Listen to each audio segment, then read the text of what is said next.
والسلام على سيدنا محمد وعلى آله وصحبه أجمعين. أعوذ بالله من الشيطان الرجيم. بسم الله الرحمن الرحيم. والعصر إن الإنسان لفي خسر إلا الذين آمنوا وعملوا الصالحات وتواصوا بالحق وتواصوا بالصبر. أما بعد. Yang kami muliakan imam masjid selaku burai kita yang bertandu, kemudian juga kepada burai-burai yang kami hadir di depan di rumah Allah Subhanahu Wa Taala yang mulia ini, kemudian juga kepada seluruh jemaah Jumat yang berhadir di bawah ini.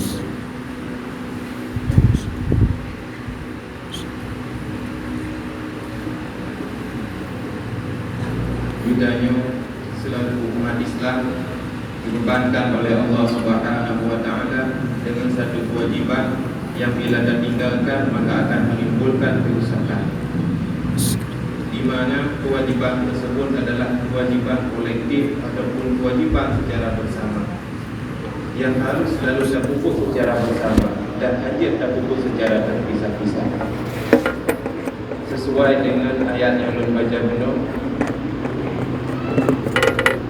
Kitanya dibebankan untuk saling mengingatkan dalam hal kebaikan. Lebih-lebih di mana kitanya di akhir zaman ni udip kitanya kadang-kadang lebih secara pribadi tanpa peduli kepada kehidupan sesama muslim. Padahal Allah Subhanahu Wa Taala memerintahkan bagi kitanya untuk selalu mengingatkan saudara sesama Islam, saudara yang seiman pada jalan kebaikan, dan dari peringatan apabila saudara kitanya melakukan hal-hal yang dilarang oleh Allah Subhanahu Wa Taala. Maka tugas pun di bawahnya kerana percayakan menjadi khatib sebagai bentuk tanggungjawab kepada Allah Subhanahu Wa Taala. Diizinkanlah di bawahnya ulun sampaikan satu hadis yang pernah disampaikan oleh Rasulullah sallallahu alaihi wasallam kepada salah satu sahabat yang dijamin oleh Rasulullah menjadi ulamanya ahli syurga, yaitu Sayyidina Mu'ad bin Jabal rahimahullah, di mana Nabi di bahasa Bahrain itu Sayyidina Mu'ad, ya Mu'ad, suno jak suno. Dipegang oleh Rasulullah, ya Mu'ad, inni muhaddithuka bi hadithin, akan lun ajarkan kepada lun Mu'ad satu hadis. In anta hafidtahu nafa'aka indallah. Menyagata tak ingat sabi-sabi hadisnya hai Mu'ad, maka hadis tersebut akan menolong gata sehingga di akhirat di sisi Allah. Wa in anta daya'tahu wa lam tahfadhu inqata'at hujjatuka indallahi ta'ala yaumal qiyamah. Dan bila gata hai Mu'ad tak sia-siakan hadis yang akan lun ajarkannya, hana tak hafal, hana tak ingat dalam keseharian, maka sehingga di akhirat gata akan menyesal, gata akan dicerca, akan ditanya dengan berbagai macam pertanyaan oleh Allah Subhanahu Wa Taala yang akan mampu gata bertanggungjawabkan.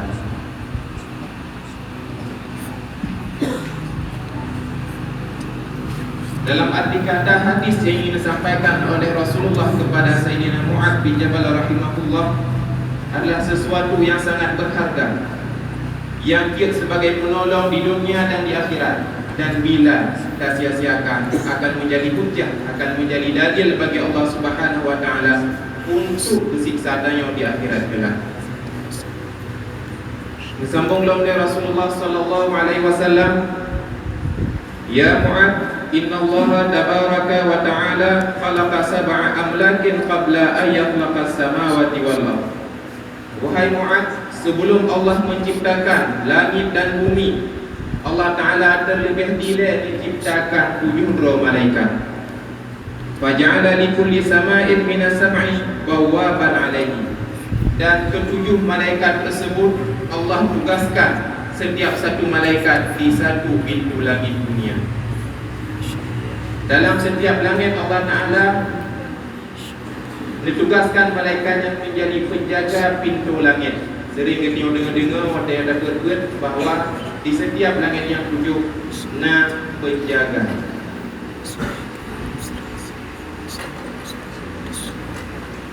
Tujuan kedua penjaga, tugas para 7 roh malaikat tersebut adalah untuk memeriksa amalan kebaikan yang dikerjakan oleh si roh hamba Allah di dalam dunia, mulai dari bengah hingga umur kedua. Bila bantu jumpa pintu langit, amalan kita yang diterima oleh para malaikat, maka insya Allah amalan kita yang akan terus kepada Allah Subhanahu wa Ta'ala. Dan bila lewat pasapun pintu langit mendam, maka amalan kita akan nurhom oleh Allah Subhanahu wa Ta'ala. Uadil muka, namun nyata tidak kalah. Maka sidang hadirin sekalian, di negara kebegat buku mantang yang akan diperiksa oleh para malaikat, sehingga menjadi pengingat bagi kita yang masing-masing dalam kehidupan kita yang sebagaimana manusia tak pernah luput dari kesalahan. Mudah-mudahan dengan yang Tuhan sampaikannya dari hadis Rasulullah SAW menjadi sebagai bahan tambahan untuk mengingat kita agar selalu dekat kepada Allah Subhanahu wa Ta'ala.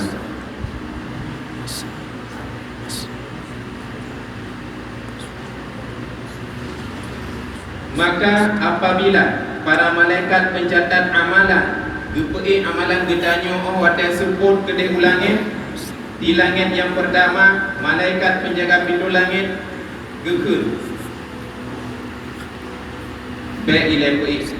Dile tak periksa amalannya, ku lewat atau mana. Menyelewat pergi pada langit yang kedua, menyana cok amalan tombak muka si pengamal. Putra yang diperiksa di langit yang pertama, diperiksa dosa ribah. Putra ribahnya tak pegang sesuatu yang hana disenangi oleh orang lain, meskipun yang sesuatu yang tetap namun bak orang yang bersangkutan yang merasa hana senang, yang dikategorikan ribah. Baik tak ucapkan dengan lidah, dengan lisan, maupun tak ucapkan dengan hati. Mereka pegang dengan lisan yang tak biasa. Tak sering tak dengar nasihat dari burai-burai. Namun yang sering kita yang tua adalah ribah dengan hati. Dan ribah dengan hati berhutang lidahnya terhadap saudara sesama Islam, bahkan dengan orang kafir. Kiban berhutang lidahnya, ada kala orang lain kadang nak kekurangan, nak yang hana lebih, kadang lebih lidahnya. Ini langsung berprasangka yang hanakan kepada orang tersebut, yang termasuk ke dalam ribah hati. Maka kaum muslimin sekalian, berteguh-teguhlah gedanya dan jaga lisan dan hati gedanya dari dosa ribah. Karenanya adalah hal pertama yang diperiksa dari amalan gedanya di pintu langit yang pertama. Bila anda perhatikan, sangat sukar dan temukan sidro udang, sidro hamba Allah, sidro manusia yang udip di muka bumunya yang terlepas dari dosa ribah. Maka karena ribahnya adalah suatu kebiasaan yang hanaga, tapi kata jadikan sebagai tabiat. Sesuatu yang akan menjadi tabiat akan sangat sukar untuk dihilangkan. Ribah timbul wasai ditanya untuk rame-rame, ditanya untuk sidra, kira kemungkinan untuk dah ribah, kira kemungkinan untuk dah pegang-pegang. Namun bila kalam kawan yang cukup sukar untuk dah hindari, maka cara kita hindari ribah bila kita yang baru kalam kawan saat kau dipegang-pegang hal-hal yang hanaga, menghindarkah mungkin stamina. Sibukkanlah hati kita yang masing-masing dengan berzikir atau mengingat hal kebaikan yang lain. supaya kita nyo beruh orang yang dengar dan rela dengan ribah yang dibuat oleh orang lain. Karena sebagaimana dikutah oleh orang Tuhan, tak dengar apabila hati kita nyo mandang merasa senang dengan hal keburukan yang dilakukan oleh orang lain, maka juga kita nyo juga anggap itu berdosa. Bila mata diperiksa oleh malaikat penjaga pintu langit yang pertama, hana dosa riba, maka malaikat dipuji, alhamdulillah, beruntun tak hambanya. Hai malaikat pencatat amal, petik amalan hambanya ke langit yang kedua. Saat roh bak pintu langit yang kedua, beserta oleh malaikat penjaga pintu langit yang kedua. Ditayanglah nyo sebuah amalan, kalau pegang nyo amalan si fulan bin si fulan dari bengong hingga 10 roh. Kalau lewat bak pintu langit yang pertama, giyume bak pintu langit yang kedua. Buku yang diperiksa oleh malaikat penjaga pintu langit yang kedua, diperiksa aradul dunia, tujuan beribadah untuk apa. Bila tujuan gedanya beribadah untuk mengejar hal duniawi, untuk mengejar ketenaran, untuk dipuja-puja oleh orang, untuk dipegah-gad oleh orang lain, maka amalan gedanya wisok gurhom bak mukadanya. Maka kaum muslimin sekalian, gedanya sudah selayaknya menjadi kewajiban membiasakan niat yang gad dalam setiap perbuatan, lebih-lebih dalam ibadah. Baik sampai ibadah gedanya hek tak kubut, namun rusak dengan niat yang hangat. Hek tak sembahyang, hek tak puasa, hek tak sedekah, namun yang mandum akan menjadi sia-sia. Apakah? Karena niat dalam beribadah hanya tulus karena Allah Subhanahu wa taala.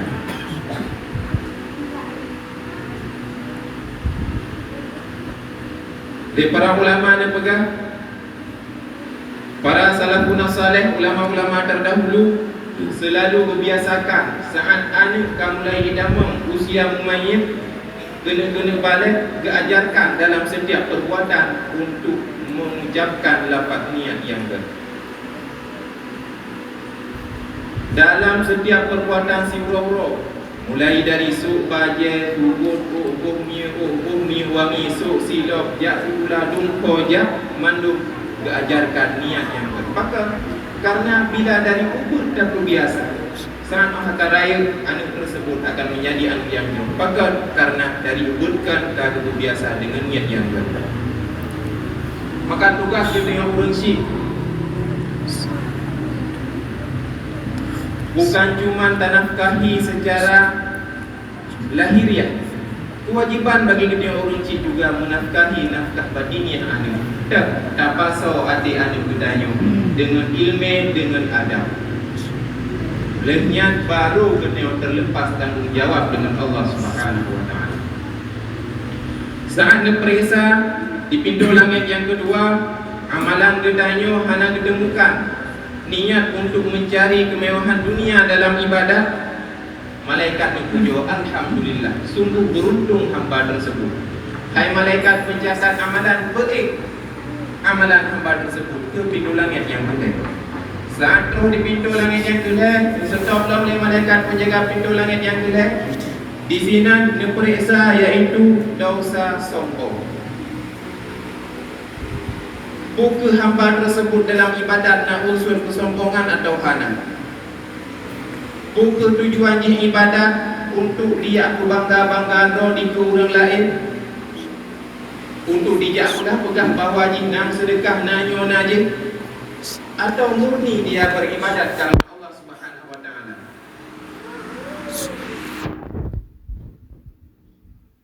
Sombong yang diartikan dengan buah Rizanya tidak mau anda menerima kebenaran yang disampaikan oleh orang lain.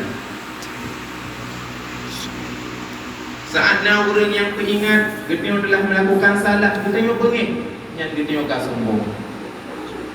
Saat orang tegur, kita salah buat, kita ijah yang juga akan sombong. Bahkan Karena yang disampaikan oleh saudara Gedayo melalui teguran yang adalah hal kebaikan bagi Gedayo, namun Gedayo tak ingkari hal tersebut. Maka untuk menghindari sifat sombong, Gedayo lagi benar husnuzan. Saatnya orang yang tegur atas kesalahan Gedayo, saatnya orang yang beringat, tak pujrohkan dalam hati bahawa saudara sesama muslim tersebut bertegur Gedayo karena rasa cinta, karena kewajiban, karena ingin bersemadai Gedayo. Maka apabila hotel keperiksaannya dosa sombong meskipun sekehan sini abe yang kita hotel tak untuk ijah Beuk mentang na dosa sombong, maka amalan kita yang tertolak akan diterima oleh malaikat penjaga pintu langit yang mulia. Bahkan karena sifat sombong adalah sifat Allah, hana layak kita yang manusia bersifat dengan sifat Allah Subhanahu wa taala. Saat keperiksa hana sifat sombong diterima catatan amalan hamba tersebut oleh penjaga, oleh malaikat penjaga pintu langit yang mulia dan puja. Alhamdulillah, beruntunglah hamba tersebut. Biyu beiklah amalan kita pada pintu langit yang keempat. Di langit yang keempat, malaikat penjaga periksa amalan kita beserta sabuk dosa, iaitu dosa ujub. Ujub merasa diri sendiri hebat sedangkan orang lain hanayu.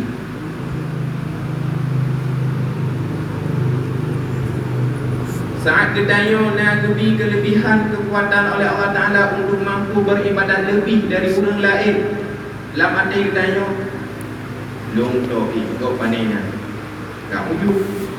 Lebih kelebihan harta, orang Gedayo karena kelebihan harta, orang yang kasih hina di pandangan Gedayo, yang juga kau ujub. Lebih kesehatan fisik, Gedayo merasa tayolah yang paling sehat, orang lain hana, yang kau ujub. Merasa diri lebih dari orang lain, yang adalah sifat ujub yang tercela, yang menjadi tertolaknya amalan Gedayo di pintu langit yang betul. Maka untuk tak hindari, tak pulih draw dari sifat ujub, Gedayo harus selalu mengingat. Saat Gedayo lebih kelebihan ibadat oleh Allah Ta'ala, tak ingatlah menyolong kebangga ibadatnya, merasa draw lebih. Hukum ibadatnya akan bermanfaat, akan diterima oleh Allah atau mana. Harta yang kagak lebih-lebihnya, bila long yang lebih-lebih harta orang lain atau orang kasir, hukum Allah Ta'ala akan benih atau mana. Maka dipegang oleh Allah Subhanahu wa Ta'ala, "Udkuruni adkurkum." Ingatlah aku, kata Allah. Biu ingat, Gedayo selalu biu ingat Allah Subhanahu wa Ta'ala, adkurkum, maka Allah akan selalu diingat Gedayo. Dalam arti kata, bila Gedayo selalu tak ingat Allah di setiap keadaan, maka Allah Ta'ala akan menjaga Gedayo dari sifat-sifat ujub dan sifat tercela yang lain.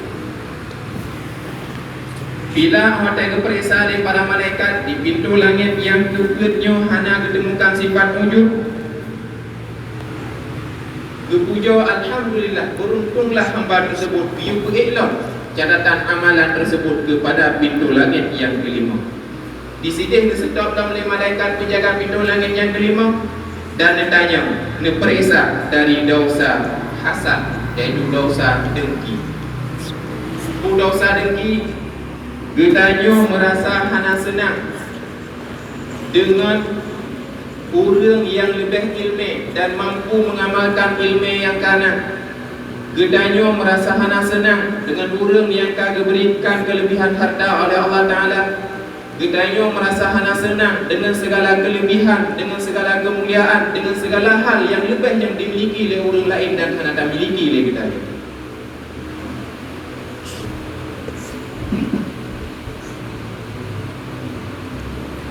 Iri dengkinya penyakit hana berat, namun efeknya cukup berat terasa.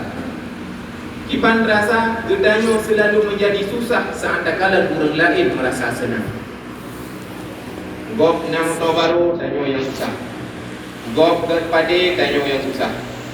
Gop lebih rezeki, Gedayo yang susah. Gedayo mena sifat hasad, Han akan pernah mampu terasakan ketenangan dalam hidup di dalam dunia. Pakon karena kita selalu sibuk roh tak fikirkan kelebihan yang diberikan oleh Allah Subhanahu Wa Taala kepada orang lain. Sehingga kita wajib kelalaian dari kewajiban-kewajiban pribadi kita terhadap Allah untuk beribadat kepada Allah Subhanahu Wa Taala. Bila di pintu langit yang kelima, hana ditemukan dosa hasad di malaikat penjaga yang pujolong amalan hamba tersebut dan niu perik pak malaikat pencatat amalan tersebut ke pintu langit yang keenam. Di pintu langit yang keenam, neperiksa dosa gedanya, dosa hana rasa kasih sayang, hana rasa cinta, hana rasa iba, hana rasa peduli, atau gekil dengan adamur rahmah, hana sifat rahmat gedanya terhadap sesama muslim, sesama manusia.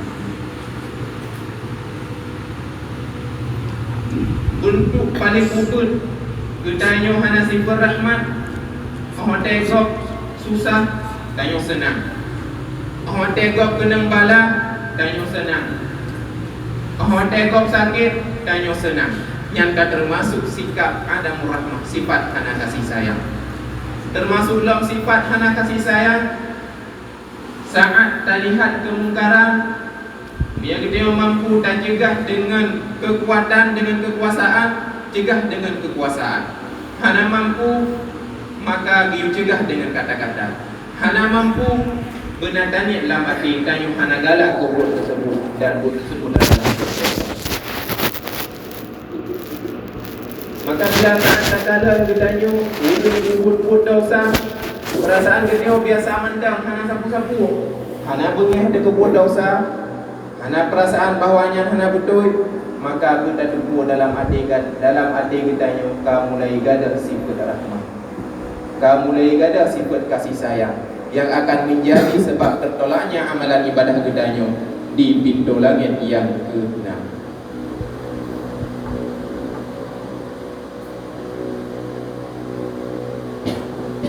Dalam salah satu hadis Rasulullah sallallahu alaihi wasallam bersabda, "Ar-rahimuna yarhamuhumur rahman."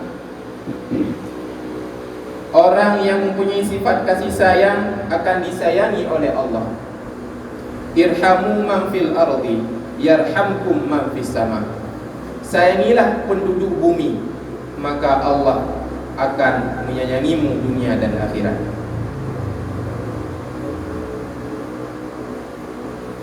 Kemudian bila di pintu langit yang ke-6 kita amalan kita yang lewat diterima hana dosa adam rahmah, maka niu perik amalan gedanya ke pintu langit yang ke-7. Di pintu langit yang ke-7, para malaikat penjaga pintu langit akan diperiksa dosa ria. Bila hana sifat ria dalam amalan gedanya, akan diputruk amalan gedanya tersebut kepada Allah Subhanahu Wa Taala. Bila hana, maka di titik terakhir tempat pemeriksaan amalan gedanya juga akan dikukur ke rom ada muka dan buang gedanya masing-masing. Namun gedanya hana tak tukur. Dah di antara gedanya yang ditolak, dah di antara gedanya yang diterima. Rianya kibat, rianya tak lakukan satu amalan ibadat untuk tak berlemah bak orang lain. Contoh, tanya tak buat sedekah, mengai depo ego gedanya kaya, atau mengai depo gedanya dermawan. Kan tujuan gedanya melakukan amal ibadat lillahi ta'ala, kan li semata-mata karena Allah. Tetapi kamu jampu niat gedanya dengan niat yang hanagat iaitu ria, pedih-pedih bak orang lain, pelemah-pelemah ibadat gedanya bak orang lain. Orang yang hana ria, baik senang maupun susah, sidra maupun ramai, gopnya selalu istiqamah melakukan amalan kebaikan, han akan pernah ketinggalkan amalan kebaikan. Namun bila kita ulang kawan tok, kadang-kadang jumat pakon, jumat tak puput sesuatu yang dalam kawan, mengandikalan dia orang lain, punya sidra dah tak ada puput sapu, yang gedanya kamu punya sifat ria yang menjadi penyebab tertolaknya amalan gedanya sehingga di pintu langit yang ke-7. Bila ditanya hak ke periksa hana sifat ria, gebaiklah catatan amalan ditanya diserahkan oleh para malaikat kepada hadirat Allah Subhanahu wa taala. Namun hana diterima berangkau. Di hadapan Allah Subhanahu wa taala amalan kita diperiksa sigatu. Yang 70 kali dia diperiksa para malaikat. Namun satu hal yang akan pernah didepur oleh makhluk Allah yang lain. Diperiksa oleh Allah taala sifat rasa ikhlas kita yang dalam beramal. Betul-betul karena Allah atau bukan karena Allah? Betul tak lakukan amal ibadah karena Allah, diterima oleh Allah Ta'ala amalan ibadah kedanya. Bila kan betul-betul karena Allah tak lakukan amalan ibadah, maka Allah Ta'ala netet, neperanguh, nehapus, nejok balik, nerem balik catatan amalan ibadah ada ruang kedanya. Dan kedanya akan dilaknat, akan dicaci oleh seluruh penduduk langit dan bumi yang kan manusia. Pagal karena manusia yang ada depu, tetapi para malaikat mandub diberi gepedepu oleh Allah Subhanahu wa taala bahawa amalan si fulan bin si fulan ni bauronyo hana lum terima pagal karena dipuput ibadah kan lillahi karena lu dan dipuput ibadah karena hal-hal yang lain. Maka kaum muslimin sidang jamaah Jumat rahimakumullah, 8 lapis pemeriksaan amalan gedanyo dalam si buruk. Coba jino tanyo bayangkan, dari phone tak beda tak lakukan hal kebaikan, dari bengah sampai seput, namun mandungnya menjadi hal yang sia-sia. Nah di antara gedanyo yang hadir di bauronyo akan merasa senang bila amalan kita yang hendak diterima oleh Allah Subhanahu wa taala. Misal tajak ulang, namun awak tanya ke muka kena penyakit yang jid ke mati padi gagal panen. Kipan perasaan kita nyom ya bak padi. Seharusnya perasaannya juga benar bak gedanyo. Gedanyo harus selalu was-was, harus selalu terjaga dro dari hal-hal yang dapat menyebabkan hangusnya amalan ibadah gedanyo di hadapan Allah Subhanahu wa taala. Pakat baik sampai rugo gedanyo beribadat kepada Allah Subhanahu wa taala namun mengandung hal yang menjadi sia-sia. Kemudian Rasulullah nahailam Sayyidina Mu'ad, ya Mu'ad, innahu la yasirun ala man sarrahu Allahu alaihi. Hai Mu'ad, 7 buah, 8 buah perkara tersebut akan mudah untuk pelihara draw bagi orang-orang yang dipelihara oleh Allah Subhanahu wa taala, dan akan sukar bagi orang yang lupa akan Allah Subhanahu wa taala. Ditanya oleh Sayyidina Mu'ad, ya Rasulullah, longyo Mu'ad bin Jabal sirra hamba Allah yang hina, kiban cara ya Rasulullah supaya long selamat, supaya amalan ibadah long hana mungkin basabuh pintu langit dan diterima oleh Allah Subhanahu wa taala. Nasu'ul ya Rasulullah, innama yakfika min dhalika an tuhibba lin-nasi ma tuhibbu li nafsika. Hai Mu'ad, untuk terjaga dro memada sagai benar satu sikap dalam arti kata dalam kehidupan si uro-uro, iaitu tak cintai, tak sayangi sesama manusia sebagaimana tak cintai diri sendiri. Wa tukriha lahum ma tukriha wa tukrihu lahum ma tukrihu li nafsika, dan engkau benci bagi mereka manusia apa yang engkau anggap tidak baik bagi dirimu sendiri. Senang po yang tak senangi terjadi terhadap gedanyo juga harus tak senangi hal tersebut pada orang lain. Po yang dia anggap hana senang bila terjadi pada gedanyo, maka juga harus gedanyo anggap hal tersebut hana senang bila tertimpa pada orang lain. Bila gedanyo nak sifat tersebut, insya-Allah dia rasa kehidupan gedanyo akan aman, tentram dan damai. Maka saat gedanyo ingin melakukan sesuatu interaksi dengan saudara sesama Islam, gedanyo selalu tak jaga sifat tersebut, selalu tak pertimbangkan apakah hal tersebut menyebabkan kejadian, Munya kelong dikun, munya kelong dipegang, munya baklong menung-menung kejadian, long merasa senang atau hana, maka saudara long yang bersama Islam juga pasti menang. Sehingga long terhindar dari melakukan hal-hal keburukan. Maka sambung dari Rasulullah bagi hadis, fa idzan anta ya Mu'ad kad salimta. Maka apabila engkau hai Mu'ad mampu menanamkan dua sifat tersebut dalam hatimu, maka engkau akan selamat di dunia dan akhirat.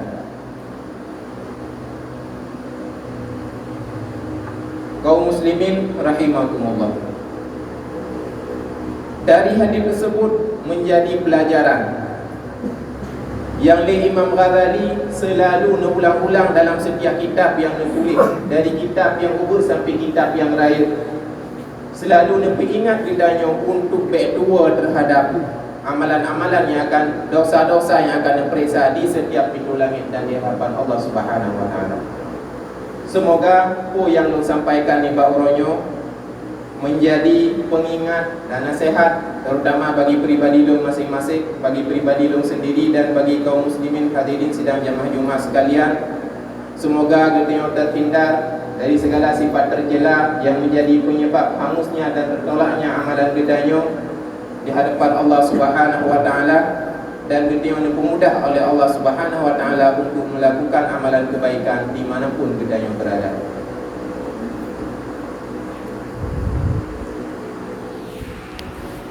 Alhamdulillah haqqa hamdi, wassalatu wassalamu ala khairi khalqi sayyidina Muhammadin rasuli wa abdi wa ala alihi wa sahbihi min ba'di. Amma ba'd, ittaqullaha haqqa tuqatih wa la tamutunna illa wa antum muslimun. A'udzu billahi minasy syaithanir rajim. Bismillahirrahmanirrahim. Wal 'asr innal insana lafi khusr illa alladhina amanu wa 'amilus shalihati wa tawassaw bil haqqi wa tawassaw bis sabr. Sadaqallahu.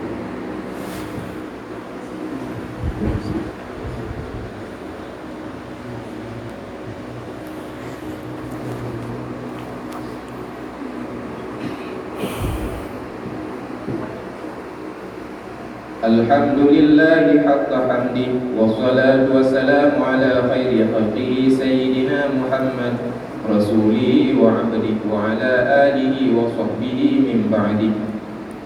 Amma ba'd, ittaqullaha haqqa tuqatih wa la tamutunna illa wa antum muslimun. Wa dhkurullaha yadhkurkum washkuru lahu wa la takfurun. Allahumma ighfir lana wal muslimin warhamna wal muslimin wadfa'i syada'ida 'anna wa 'anil muslimin. Irhamkum ya rahim, unsurkum ya nasir, wa tub 'alaina wa 'alaihim ya tawwabur rahim.